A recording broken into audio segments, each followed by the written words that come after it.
Hey, what's up? It's time for more One Piece. This is episode 5, I think 46? Yeah, 546, 547, 540, 548, and 549. I'm going to apologize in advance, not to the YouTube viewers, but to the Patreon people, I think, because I'm recording this video quite late. Like, the video is supposed to be up in 4 hours from when I'm recording this video. It'll take 2 hours to record the video. I doubt it'll be up on time. So apologies if this video was a bit late for you Patreon people.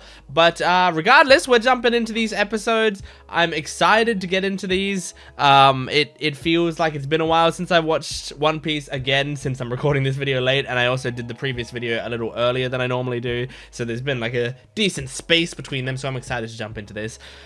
In the last episodes, in like the last couple videos, we've been doing some backstory stuff. We've been seeing the backstory of Fisher Tiger and you know, the other stuff. Excuse me, sorry, I'm hiccuping a bit. Koala, we saw a bit of like her backstory, although, I mean, saying that, we saw her story. I hesitate to call it backstory because I don't know if she's in the story at all afterwards, but I hope she is, because I liked her, and I liked, you know, the setup that they gave her, so it would be cool if she came back in the story, but I don't know if they're gonna do that. But yeah, we saw Fisher Tiger and Arlong's backstory, and we're getting some nice stuff, but we also found out, I think, that Shirahoshi has the ability to control the Sea Kings, kinda, you know, like that's what she kind of accidentally did. She used this power that like summoned the Sea Kings, so that was really interesting and cool. That's almost definitely going to come into play by the end of this arc, but I think we might be, you know, like maybe we'll still have a little bit more backstory, right? Maybe 1 or 2 episodes, but I feel like after that we'll be jumping back into the Straw Hats and actually what they're doing and stuff. And if that happens, I'm excited because I want to see what we're going to be doing here. So make sure to support the video if you can, liking the video, commenting down below, subscribing to the channel. All that stuff helps me out a ton. I'm a small channel, so please do help me out, and make it part of your pride to grow this channel. I also have a Patreon account if you want the full-length reactions and early access. You can get the next 20 or so episodes in full-length version on my Patreon right now, or you can join my YouTube membership, down below to join my pirate crew, and you can get 2 edited videos early right now. So the next 2 One Piece videos edited on my YouTube membership right now. Go check that out. Thank you to all my YouTube members and my patrons. I really, really, really appreciate your support. I see you guys. I appreciate it a lot. Make sure to leave your comments down below. But let's jump in to this episode of One Piece. This is episode 546. One Piece. Woo! We go! Okay, recap Rubik's. If you are new to this channel, this is the Rubik's Cube that I do while the recap is going on, and my goal is to beat the recap. And if you're new to this channel, hi, welcome. Thank you for joining me.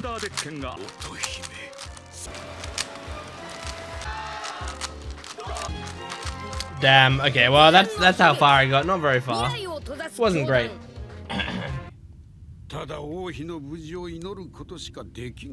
Aww. Shirahoshi. Little crybaby. Oh my god. And there's no way you can call her a little brat. She's a big brat. Oh my god. This is some weird stuff to say about a child. Okay, well, I relate to that.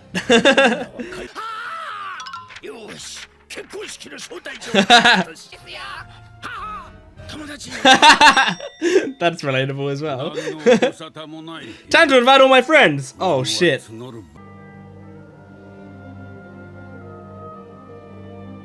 Oh.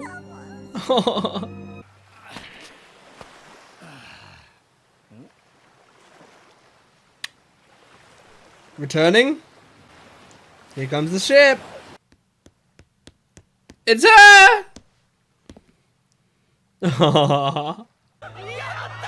Aww. Everyone loves her so much.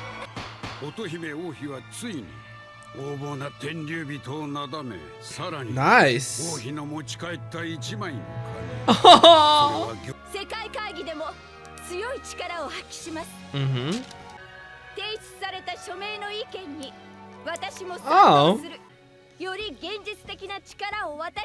Okay.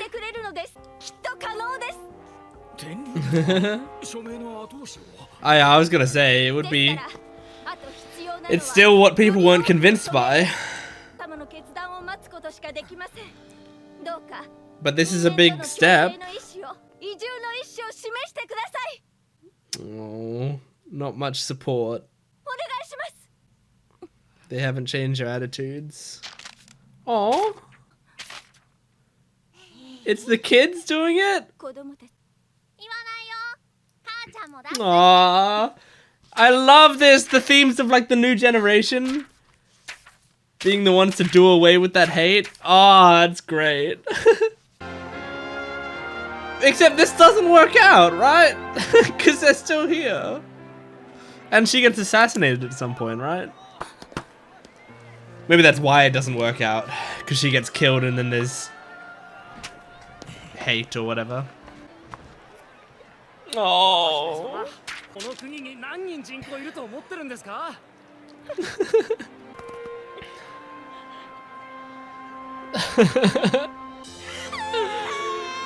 Oh. Even Neptune's crying. Come on, it's gonna show me the depressing shit to end it though. We're gonna have to watch this bitch die. And by bitch, I'm saying that term in terms of a woman that I love.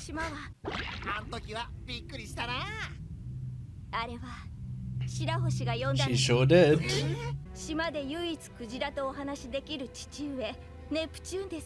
Okay, so Neptune can talk to whales and other people can't, normally.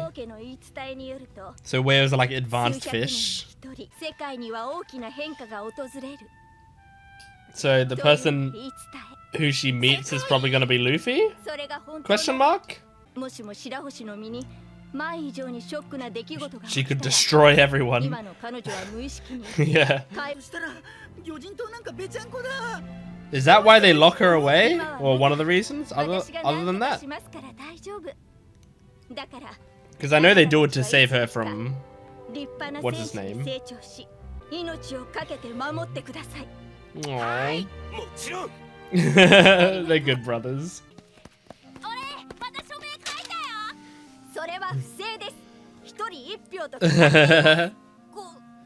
Oh, he just drew a fish on it. Aww.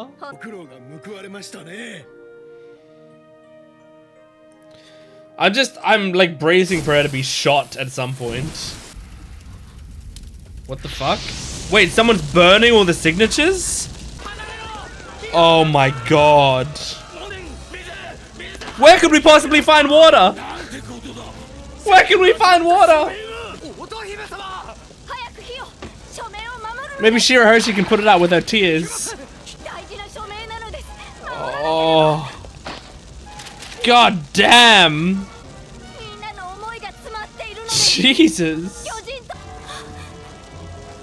No, it's okay. We can maybe get people to... Oh no, here we go. Oh. Shit. Wow. Cool fucking imagery. The flames, the silhouette, and the signatures. And we didn't see who did it. Oh my god. Like, I wouldn't be surprised if people blamed it on the humans. But it was actually, you know, Hordy or someone. Or Arlong. Oh.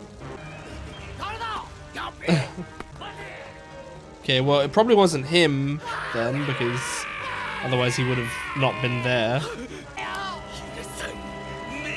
Oh. Oh. Still peaceful at the end.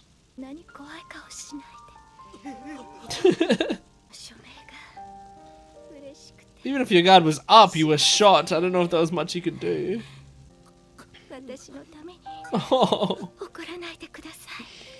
She's too peaceful and loving.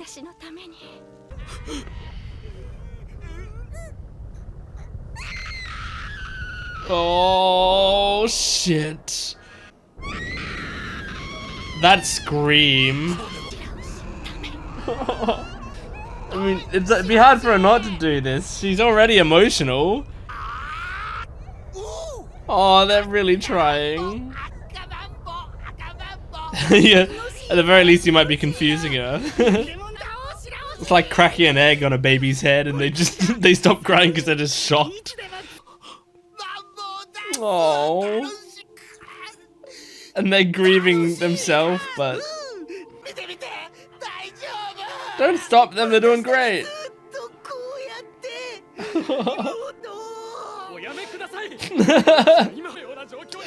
She's so proud of them.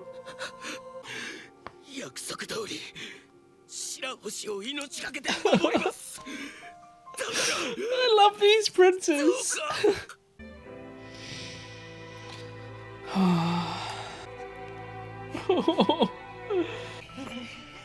Everyone put your pinkies in.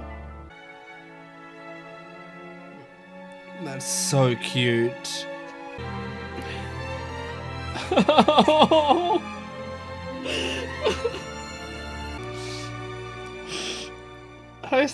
Shirahoshi's still crying, but turning it into a caring smile.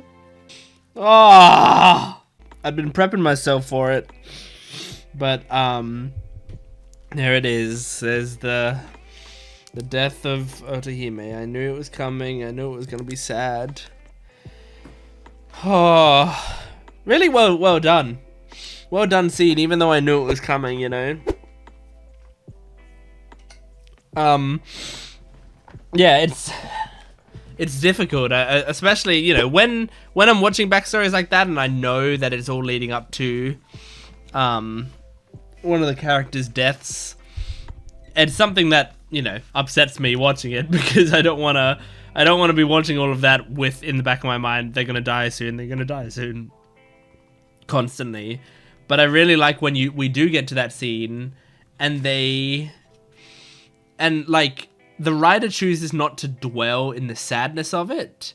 I really enjoy that because it's easy, not necessarily easy, but it's easier, much easier for a writer to dwell in the sadness of a death scene. But to use a death scene to bring out other emotions, whether they be hope, you know, or a sort of like rallying together.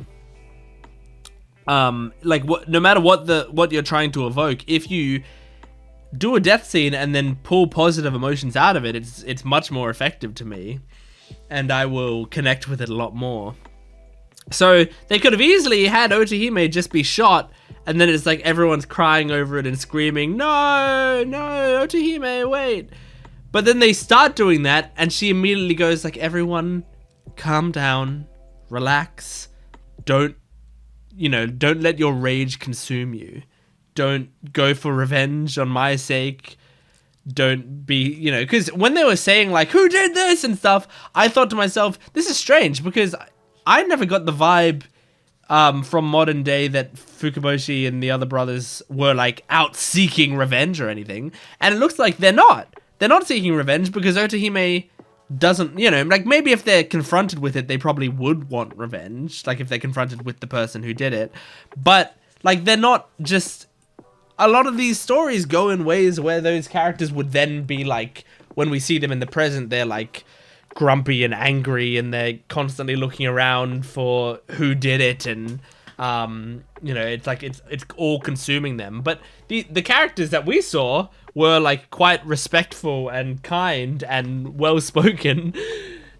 I really enjoyed that. I thought that was great, that they are carrying on Otohime's spirit rather than going after sort of the selfish idea of getting back at someone who took their mother from them, you know. I think that's really great. And then in that moment, to have like Shirahoshi having a meltdown and freaking out, and them realizing that if she fully melts down, they're in actual danger, and they spend that time to like calm her down, and they, you know, push through their grief to like do a silly dance for her and make funny little jokes for her. And it doesn't like make her laugh, but it does just relax her a little bit, because it's like a moment with her brothers that like is distracting her slightly, and it does take her, I think it just takes her out of that like intense despair. I think there's like, you can plummet down heavily into despair where like everything is fuzzy around you and you can't think about anything else and nothing else matters. But if someone can like sort of pull you out of that for a second, you can see things a little bit more clearly. And so then afterwards, she was still crying and sad with everyone else, but she wasn't melting down. And then so they were still safe, but she could grieve more healthily. I think that was beautiful. And I mean, I use the example of like, of, you know, I think it's something that I saw people do videos of or whatever. It was like a thing that you saw a lot, which is like babies, sometimes they're just like crying and crying and crying. Sometimes people would, I think, like just crack an egg on their head. And look, I don't know how how effective this is or how good it is to do, but I'm just talking about the effect that it seems to have, which is a lot of the time the baby just goes ah, ah. The baby just like immediately stops crying and just like looks at them like, why the fuck did you just crack an egg on my head? Because it's such a shocking moment that it fully snaps the baby out, especially a baby who's like, babies are like wildly emotional because they just feel what they need to feel and they don't have like the sort of logical thought to bring them from one thing to another, you know? Like if we as fully grown adults are intensely sad about something, that might not snap us out of it. It might temporarily snap us a little bit out of it, but it probably won't have the same effect because we still have the thoughts that's causing the sadness and all of that. But babies, as far as I can guess, are mostly running on like the instinct of the emotions. And so if their instinct goes from like deep sadness to like, why is there an egg on my head? Then they can just instantly go from crying to like, huh? What? So that, it feels like that's kind of what they were doing here, is they were just like snapping her out of that emotion. I mean, she's quite young here, so they were snapping her out of it, and then, as I said, she can grieve properly then. But beautiful moment. I love the pinkies. Everyone touching their pinkies together is very cute. That imagery of Otohime and the flames in front of her and the signatures falling like is just gorgeous. That was really, really cool imagery. I loved that. I like that they're continuing the theme of like the new generation being the one that's not so full of hate and not so full of like preconceived notions. And because of that, the children can be the reason that we actually like evolve, because they can form their own ideas off the backs of ideas that we have without the biases that we have, which is really beautiful. And so the fact that the kids were the first ones to put their signatures in the box is fucking awesome. I love that.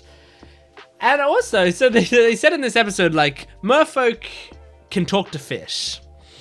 And then, and Neptune can talk to whales. So like she said, like even Neptune, who can talk to whales, can't talk to the sea kings. So it seems like there's probably like difficulty levels of fish, right? And whales are like huge, you know, big, huge fish.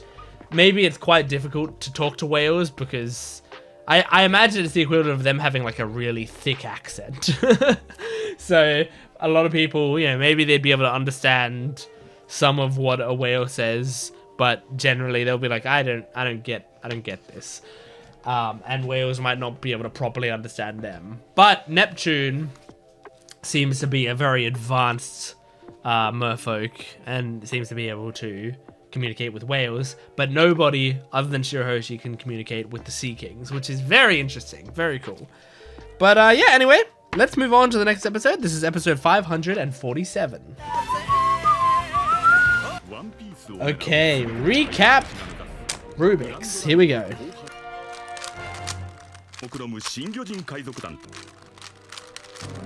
Damn! I got to around the same point as I did last time. Maybe a tiny bit further, I don't know. Oh, she's still got that smile. I'm proud of her for being able to keep that smile for Otohime at the end. What's that Khalifa looking mermaid? Damn. That's pretty sick.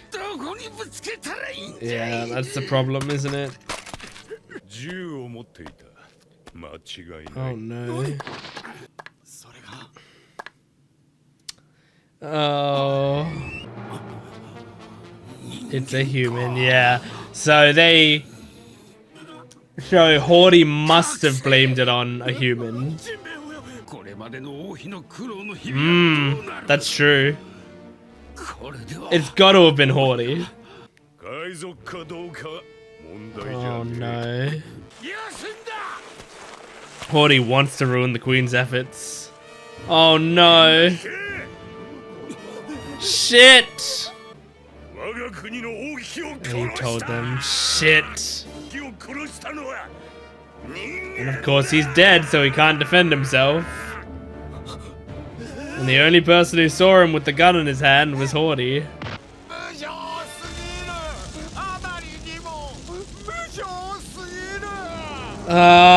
It's frustrating. It's sad and frustrating.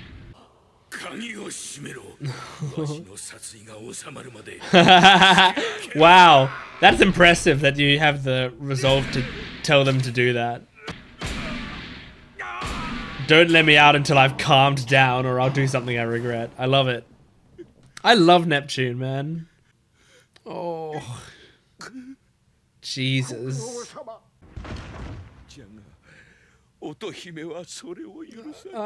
She wouldn't have wanted that.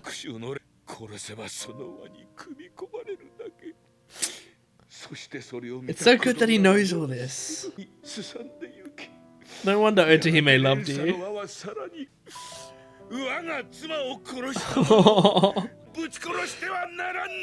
I respect this. He's like, I get it in theory, but I can't put it into practice.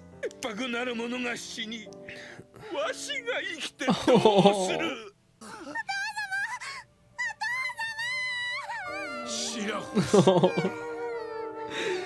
That's the disadvantage of you locking yourself away, is you weren't there for your children when they're grieving.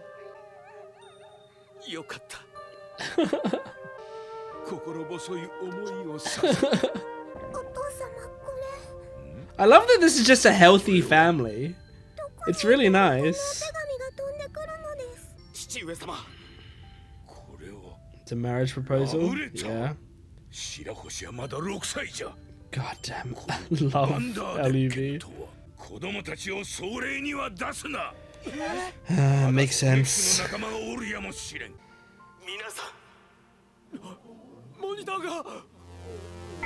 Whoa. That's awesome.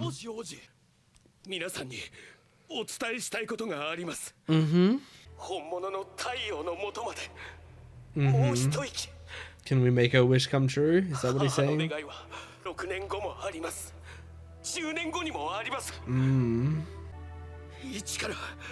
Oh. Please reconsider it. Oh. This whole fucking family is incredible. Like, that's such a mature response to the situation. Whoa, is this Franky? Yeah, nice.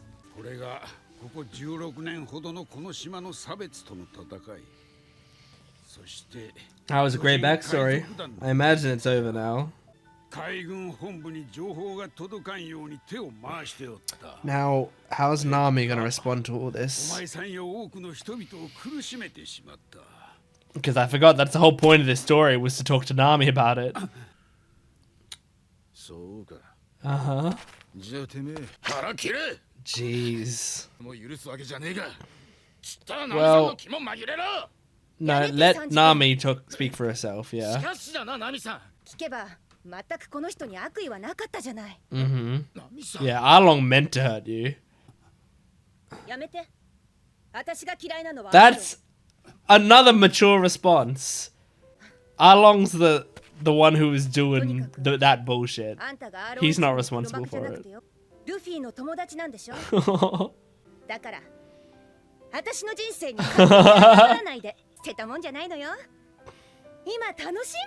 That's so fucking amazing. Yeah, it's similar to Otohime's way of thinking. Oh.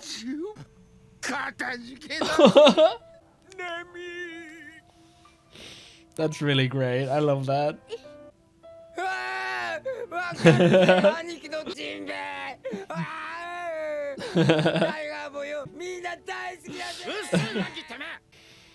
Yeah. God. As if I couldn't love Nami anymore. And Luffy's like, I'm pissed about that story. Oh! He's asleep. Or dead? What happened? He's asleep.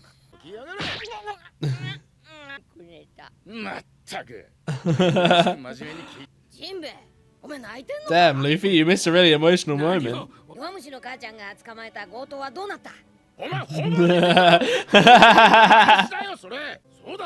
That is really funny. Yay, my two girls talking. Hey, and she jumped in too. Hell yeah, she was.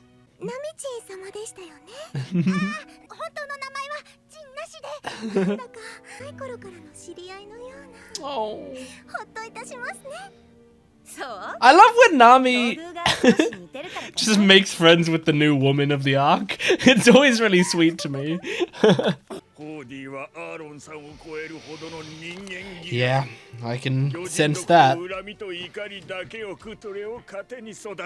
Like, Hordy wouldn't have hired Nami as a navigator, I don't think. And, you know, map maker. That makes sense. Damn. Makes sense. Oh? Is he gonna kill Neptune? Gonna destroy the island? What's he gonna do? Oh, damn. I thought it was just close to the camera. Is it gonna be Hordy? What is it gonna be? It's Hordy.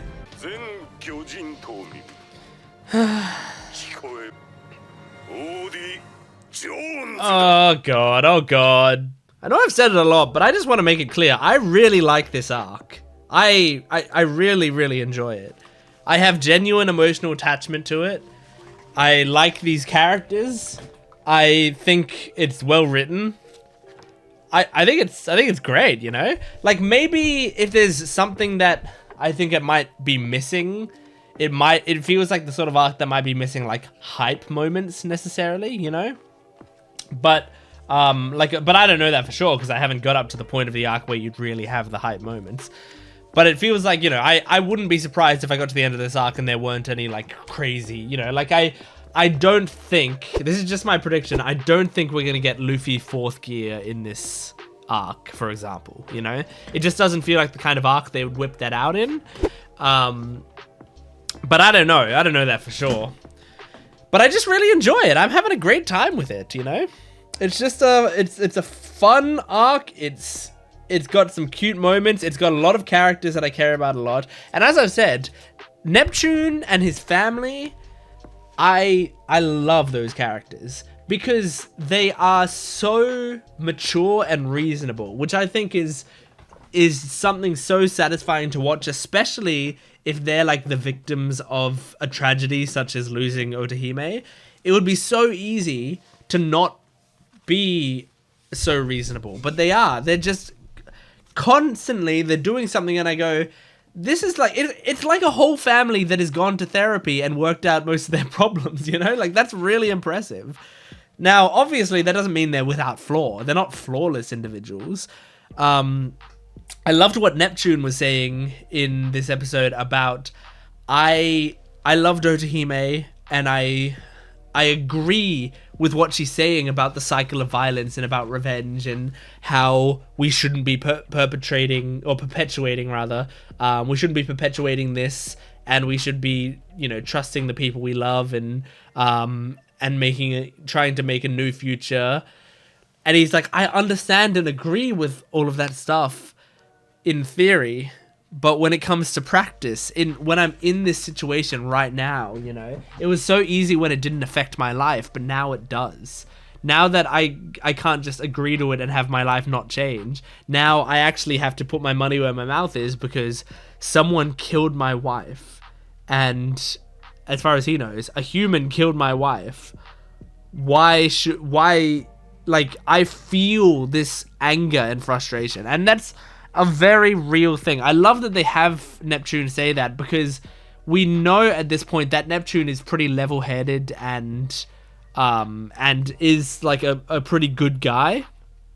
So hearing that from him, it's very interesting, because we are in, like, this sort of thing happens to me as well, and it happens to, I feel like, everyone, especially everyone who has these, like, these sort of moral standings. They have these things that they know they believe morally and righteously, that, okay, I believe in this and this and this, right? But then when you're actually put in that situation, can you live up to those morals, or are you going to be like everyone else? Because what you don't have is the rage fueling you, because human emotions are tough. They are tricky, and they influence us so much more than we think about when we don't have them. It's like, I feel like because I am someone who, I have always talked about, like, my morals very much line up with the ideas of, like, redemption in people, and the ideas that people can improve and be good, and, like, we essentially, like, I want people to, you know, not be overly punished for their past, and we can learn from, like, let them learn from their mistakes and become better people and rehabilitate over time. I'm a big believer in rehabilitation. And yet, if I'm put in a situation where I have to put that to the test, who knows how I'll actually feel. Maybe I'll look back and go, like, I was so naive for thinking that. That's so stupid. I want everyone dead. Like, I don't know how I'm gonna feel. I mean, I've been put in more minor situations, but I haven't had my wife be assassinated in front of me. Like, that's a major thing to have happen to you. So it's hard to know, but I really like that it's something that they're commenting on in here. By the way, I said this during the OP. I don't know if it's going to be in the YouTube edit, so I'm going to say it again right here. When I was watching the OP today, I only just fucking realized that that the shot with the fucking straw hats, the straw hat shot, where is it? I'm just trying to get it up. I've almost got it, but I'm just trying to get the exact frame I'm looking for. Yeah, the straw hat shot, it starts on Gold Roger. See, I always saw this shot, and I thought it was like a weird illustration of Luffy, or it was supposed to be Shanks, but, like, they were trying to show that it was Shanks in his past or whatever.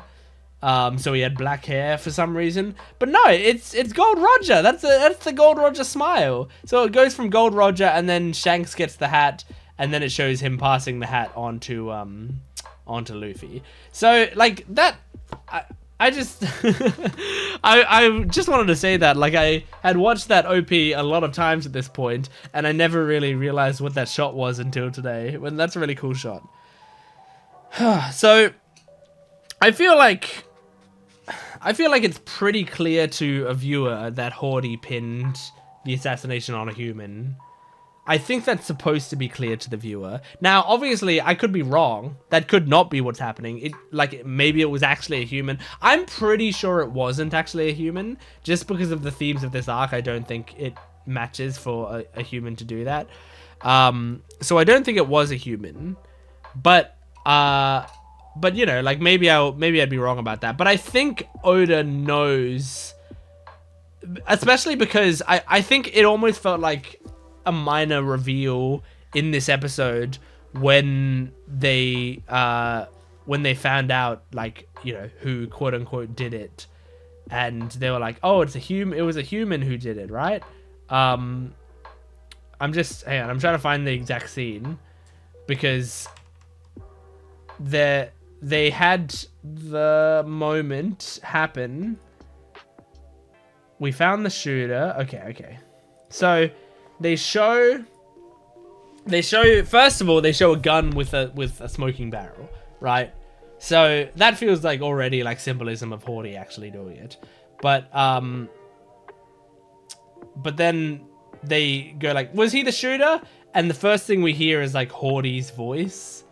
And then it like sort of like pans over in a like reveal fashion to show that Hordy is there, and he's got that like evil face on. So it feels like they are very purposefully showing the viewer like, hey, you know what's going on.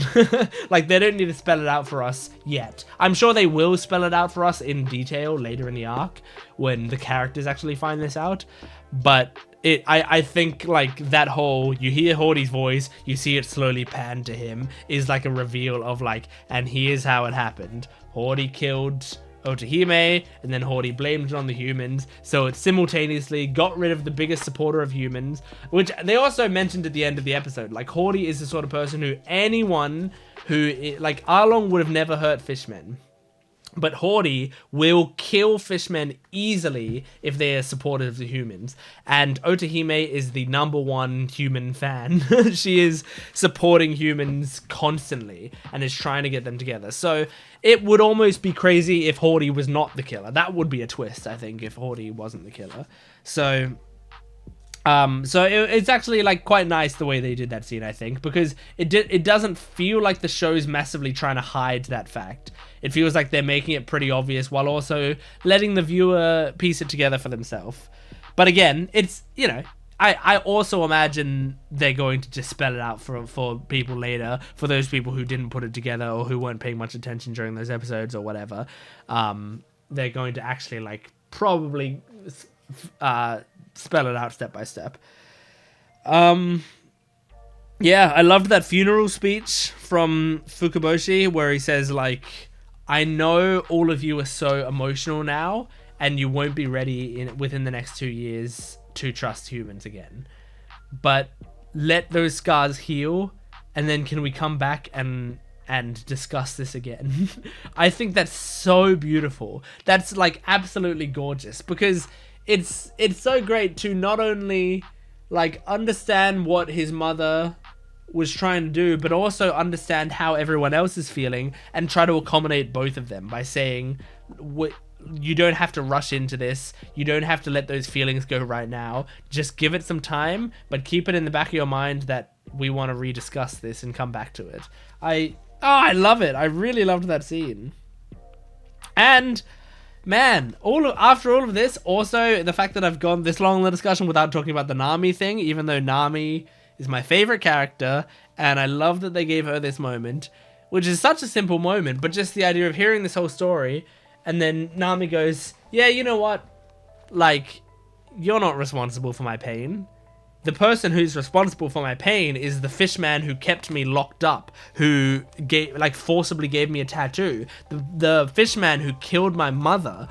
Like, the fishman who stole, like, made me spend most of my life gathering money and then stole that money at the last second to take away my hope. That fishman who terrorized my village and kept my family, essentially, terrified for years. That fishman is the one responsible. Not you, because you let him loose. That's, you know, you weren't trying to do that to me. And I love that, because it's exactly how, and she also admits like, and look, I have so much trauma and sadness in my past and this like awful stuff in my past, but because of all of that trauma, I met the people that I'm at the place that I'm at. Don't sit there and be pitying me for the life that I've led and act like I am a damaged person because of like my past. Right now I'm enjoying myself. So that's what you should be looking at, you know? And I love that. I love that. You know, she owns her trauma, she understands it, but she also doesn't let it control her. She doesn't let it hold her down. And she, like, lets herself, like, direct her anger towards the right people. It's fucking... What a mature woman. I love Nami so much. All right, let's move on to the next episode. We're only halfway through this video. I feel like I've got... These stories have been so, like, in-depth, and there's so much happening in it that I feel like I've been sitting here for like 3 hours, but it's actually only been 1 hour. So let's jump into the next episode. This is episode 548. It's me, sunshine. Okay, recap Rubik's. Here we go. Here we go.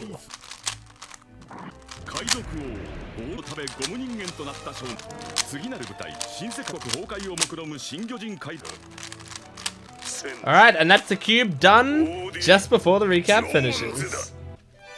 Pretty good. Pretty good.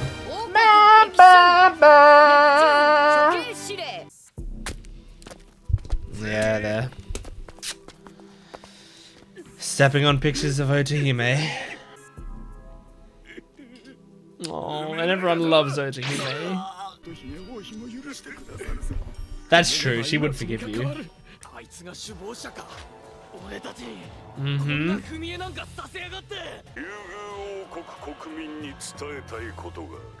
What is it? Yeah, of course. Taking it over for yourself. Oh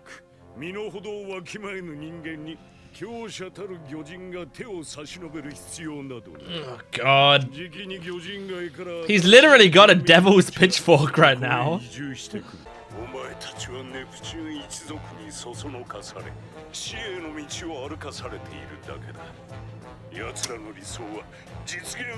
Damn man, don't you badmouth the Neptune family. Perdition? I don't know what that word means.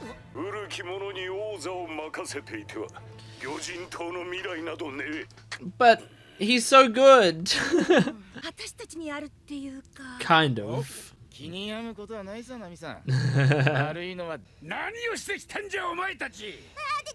It's not really their fault.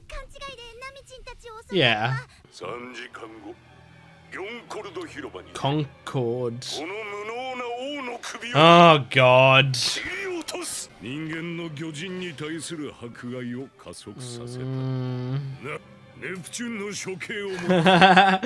I mean, that feels like a misunderstanding of what happened with Gold Roger. It's like an awfully simplistic view. Oh my god.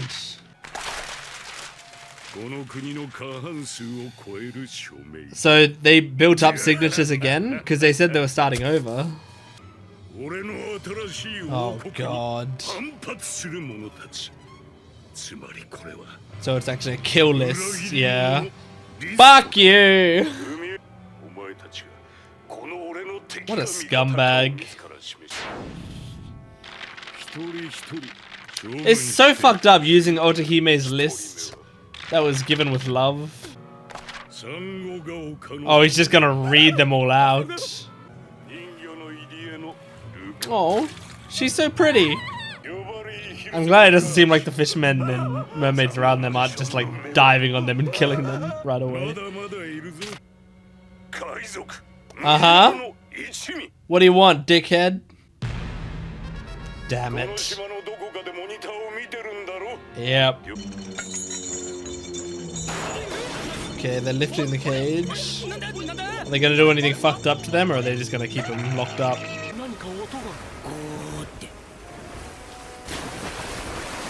It's slowly gonna fill up with water, yeah. This is a fucking James Bond villain plan.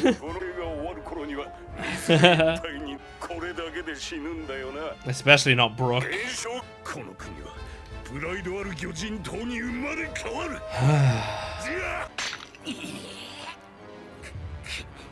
Oh my god.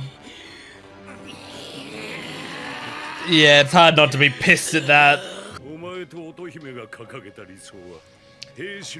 I mean, that much was clear, Hordy. It sucks because Neptune's such a good leader. Interesting, the ragtime, that's funny. The ragtime theme going on right now. Oh my god. Okay.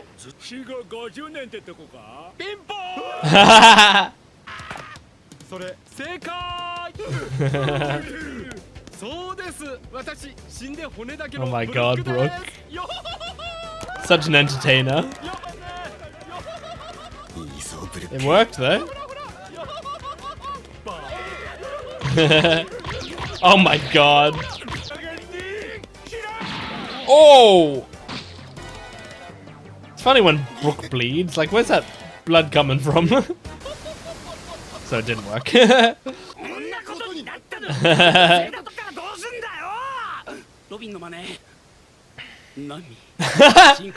eyes!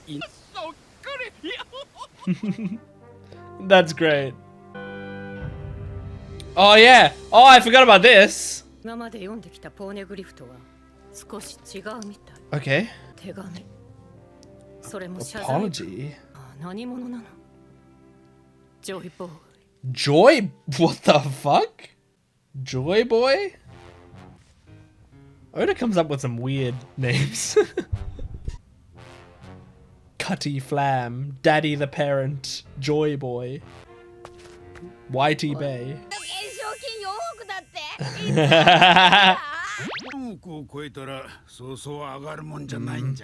Yeah, it makes sense. It's kind of diminishing returns at that point. You can't completely lose it, Shirahoshi. Oh, she's just going right back. Oh. Yeah, listen to Jinbei. I was thinking her ability is going to be useful, surely. So Hordy wants to get you.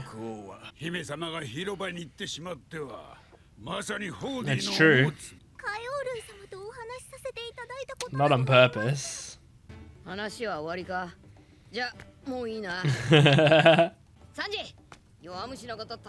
Don't leave Sanji in charge. I mean, he will actually. That is actually probably good. He will defend Shirahoshi to the death. Nothing will distract him from that.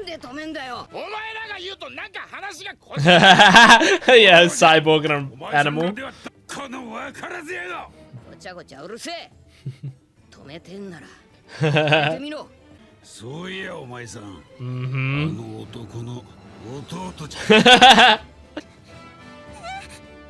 Look at that respect. Luffy doesn't want to do anything except rush to the boss. That's always what he's always wanted to do. I said always twice. Hell yeah. Another great episode. I really liked that. I'm going to look up the definition of one of the words I heard in here, which was perdition, I think. Perdition. Okay, in Christian theology, a state of eternal punishment and damnation in which a sinful and unrepentant person passes after death, complete and utter ruin. So perdition is complete and utter ruin. It's like, okay, that she used her last banknote to buy herself a square meal before perdition. Okay, interesting. Yeah, it is not a common word in the slightest. I had never heard it before, but yeah, I get eternal damnation is a simple synonym for it. So what did he say? He said like you guys are gonna like lead yourself into perdition or something. I'm not gonna find it, but so he's essentially saying like that you're going to, if you follow Neptune, you're gonna be in an eternal hell or whatever. Interesting. Sometimes I'm pretty good with my vocabulary, I would say. I went to university to study creative writing and English, and so I have a decent grasp of the English language, I would say. But a lot of the time, when I find a word that I don't know, I will try to look it up and try to learn from it and try to remember it. I'm sure I will forget about the word in 10 minutes time, and that's fine. But at least I've tried. At least you can see live that I tried to learn the word. So, I was thinking in this episode about the idea of Luffy destroying the island, right?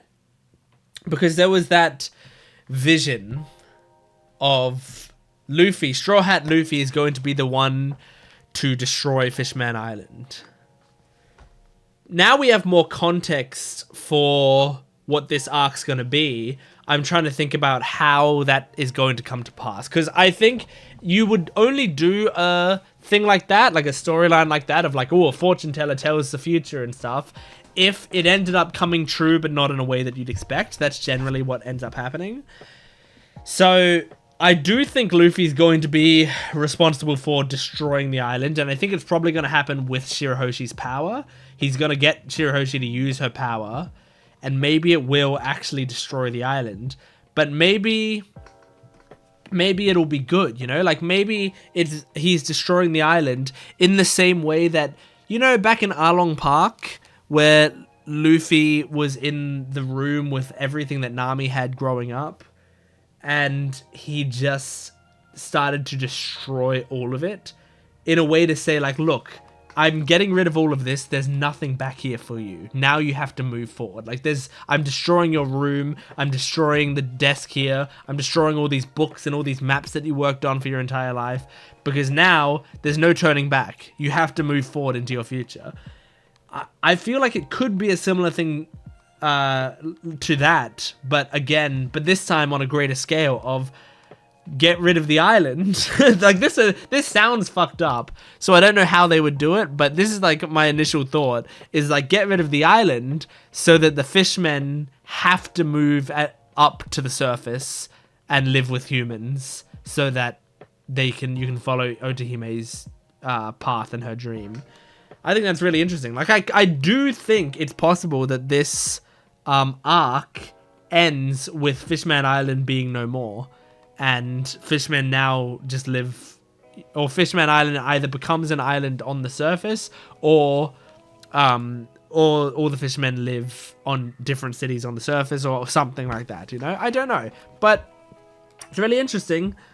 They keep showing very small glimpses of what Robin's doing, and I forget that she's out and about and doing stuff, and then they jump to her, and it's really interesting. They're like drip feeding us lore with her, but it's like the slowest drip feed possible. But I do like it. There's a poneglyph. Apparently it has an apology on it from Joy Boy. I don't know what the fuck that could mean, but it's very interesting. And the final thing I wanted to talk about was the idea of when Luffy was like, I'll go to Hordy Jones or whatever. Sanji, you take care of Coward. I went, no! Like, my initial instinct was like, no, keep him away from her. But then my second instinct is, actually, Luffy's assigning roles properly. Because Sanji's very strong, and of course he's going to defend Shirahoshi to the death. And it's like, the things that normally distract Sanji from his task is when there's a woman in trouble or a woman who needs his help at some point. That's gonna like draw him off course. But in this case, it looks like that's not going to be a problem, because the biggest woman around, like the woman who will take up most of his vision whenever he's looking in her direction, is the one that's sort of in trouble. So, like, even if there's another woman in trouble, I feel like he's going to be focusing his attention on Shirahoshi, and she's going to be defended very well, I feel like. So it is actually probably a good assignment for him. Anyway, let's move on to the next episode, and the final one we're doing in this video. This is episode 549 of One Piece. Here we go.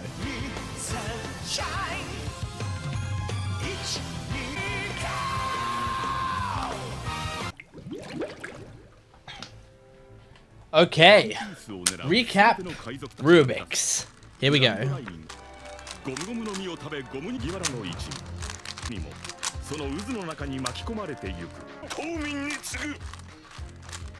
Alright, that's the cube complete.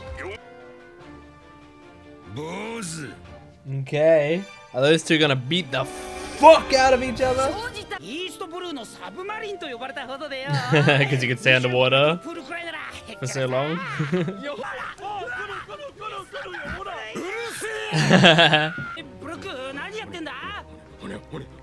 What the fuck? What the fuck is going on? Holy shit! That's your soul? What the fuck?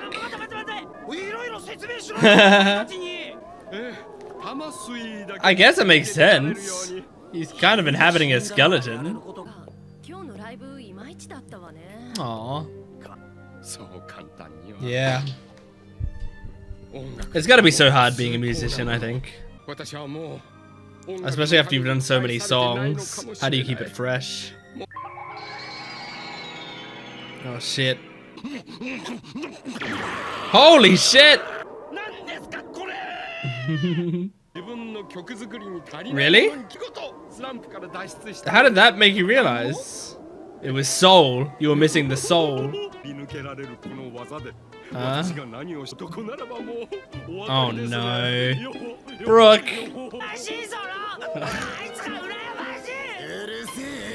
Oh my god, Brooke.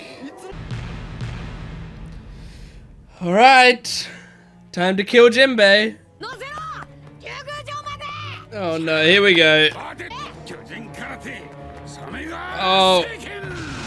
The problem is, Jinbei, if you fight him and he gets past you, he's gonna be weaker facing Hordy because you beat him up. Oh. Like, I get it. I understand why Jinbei's doing this. But it could lead to even worse stuff. Mm-hmm. Oh. That's interesting. Second gear. Oh. He stood strong. He blocked it. Jinbei's fucking strong. What? Who's... Oh, it's Robin! Robin! Oh my god, Sanji. Oh shit! That's satisfying. Having Sanji be punched by two incredibly powerful people. Mm-hmm. Yeah, did she like... Can she like create her whole body now? With clothing? Cause she like... She disappeared like one of her limbs does normally, I think. Hell yeah. Good job, Fukaboshi. Priorities in the right place. I forgot about this guy. I forgot about most of their crew. Oh. Amazing. You legend. Ah, Brooks. Nice.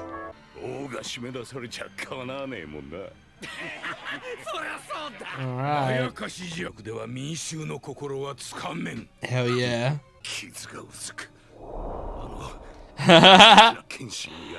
Oh, it's satisfying that it's still sticking with him. They have so many. Ah! And that was so many. He's gonna experience some side effects of it later. Oh my god, now he's eating them like fucking Tic Tacs.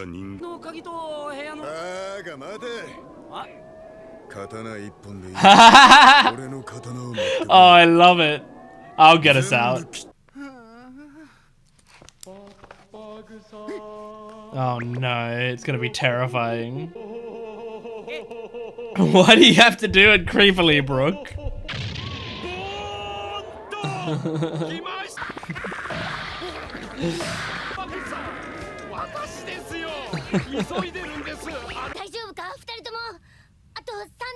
I mean, Sanji kind of got himself in the way of that. But he was trying to defend Robin, so that's nice. Yeah. This is a good point.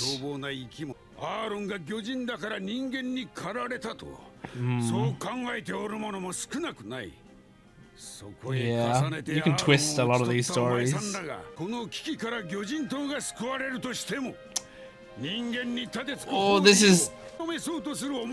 Oh, this is a really good point, actually.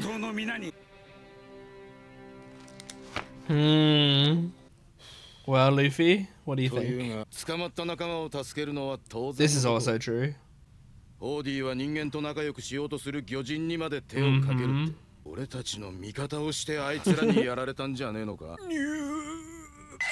He's such a good guy.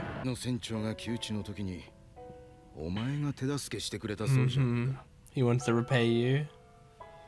Oh god, I always forget about that blast from Akainu on Jinbei. I mean that's also true. I don't know how are we gonna do this? Like, we're fighting a fishman, but we're saving the king. Oh, Sanji. But Sanji, you earned it. You were cool for a little while. They still haven't made much progress in this argument. Oh no. But that's how we ended last episode. You can't also end this episode like that. What about Robin? She like showed up and then we... Okay. That was a good episode, but there was some strange stuff that happened there. It almost feels like we should have had... It almost feels like the order of everything was wrong. Because Robin showed up partway through there and like stopped the fight. But then when we cut back to them again, was Robin even there anymore? Like, hang on, let me see.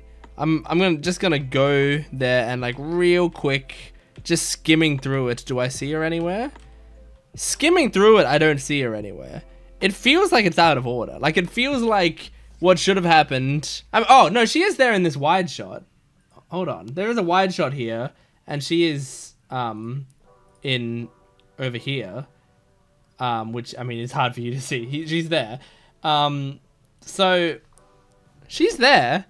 It's just strange. Like, why did she step in, say, say stop, and then, like, not say anything else after that? And then why did also they, like, teased her, just sort of disappearing, and then they were like, whoa, why did she disappear? And then we cut back and they're not talking about that anymore. It just seemed like an odd order to things. And especially since they ended 2 episodes in a row with, like, Luffy and Jinbei going, we should fight to sort this out. I think the order should have been, the episode started, and then they had this argument with Sanji, and like they talk this out in this way, but then they start to have, go back into this argument, and then they fight each other, and then at the end of this episode, Robin comes in and stops their fight. And then whatever happens next happens. I feel like that should be the order, but I guess we'll see what ends up happening here. It just felt strange, but I did like all these scenes, and I think what the point that he's doing is very interesting, which is this idea of like, look, you want to go and fight and beat up Hordy, like I get it, but the whole thing Hordy's saying is that humans are violent and they're just coming after fishmen, and every time that like fishmen try to rise up, the humans like stomp them back down again. And some people who would have known Arlong and known what he was about, find out he was taken down by humans, find out he was taken down specifically by the Straw Hats, and like after that happens, the Straw Hats just so happen to come to Fishman Island, and then just so happen to take down another fishman who is trying to rise up and in his own weird, horrible way, fight for the rights of fishmen. Like, I get how that could send the wrong message. And so instead, the idea of like, well, maybe if Jinbei goes and does it, then it's like fishman fighting fishman. It's an internal struggle. It's probably better for the image that it's like, if Jinbei takes it back for his people, then the people see like, this is the fishman who didn't let us go too far. This is the fishman who is doing this for the right reasons and maybe can help us find our actual direction for peace with the humans, you know? So I get what Jinbei's saying, but at the same time, I also get Luffy and the crew are like, what? Are we just gonna sit here and wait to see if you can do it on your own, you know? Like, this is our crew. We need to go fight for our crew. So I don't know what the right answer is, but I do feel like Luffy's gonna go fight for his crew anyway. But also, Luffy does tend to like cut to the heart of things and inspire people no matter what. That I trust, like, whatever Luffy ends up doing, he's gonna inspire the people in the right direction. So so that's gonna be great. I love that that scene of Zoro and Brook and Usopp in the cage where like Usopp's like, you have to go get this and this and this, and then Zoro's like, bring me one sword, that'll be enough. Like, it's really cool. I really like Zoro more and more lately, I feel like, because he's just sort of stayed consistently very cool and great. And we found out how sort of like fishman karate works by like manipulating water. And so normally when you do it in water, it's great. But then when you do it in the air, it manipulates the water vapor in the air and also vibrates through the water in people's bodies. So that's why it works on someone like Luffy. That's pretty insane. That's an insane like justification for his moves working on Luffy, but it's pretty cool. I like it. And Robin did have that moment where she sort of like teleported away. Now she disappeared sort of in a burst of flowers in the same way that I think her limbs normally disappear. So, is it that like she is able to now, instead of just doing her body parts, like sending her body parts somewhere, she actually can send her entire body somewhere, you know, like that's her whole body and then it disappears. Did she use her fruits to make that body? But the thing with that is she's wearing clothes there. I know this is a weird thing, but I've always thought when she uses her power, it doesn't have clothes on because she's just making her body part there, right? Question mark? Because like, I think the only example of it is like when she like uses her feet to make, I remember she was like using her feet to like carry people away, carry the bodies away in Thriller Bark, I think. And I remember like they didn't have shoes on or anything, so I don't know. I have no idea. But yeah, and then also Brook can send his soul out from his body, which is crazy, but for some reason I wasn't that surprised about that. Anyway, that is One Piece episodes 546 to 549. Thank you for joining me. Make sure to support the video if you can, liking, commenting, and subscribing, and go to my Patreon account if you want the full-length reaction, as well as early access and exclusive videos. You can also join my YouTube membership down below. And I just want to thank Sundor, Doki Doki, Franco L, Paul Clark, FCC Views, Canned Rotary Life, Nithil KS, Revenge Isn't There, If Rigby, Ash Josh Verma, Kenneth Lingdo, S, Zellian, Joel Francisco, Sudin Raji, Gerard Soler, Garcia, MF, Jose Cantoriano, Simon Baging, Cappy, Laura, Lacaros, Morove BN, and Yuli Sorga. Thank you all for being part of my YouTube membership at this time. I really appreciate it. But yeah, thanks for joining me. I'll see you next time. Goodbye.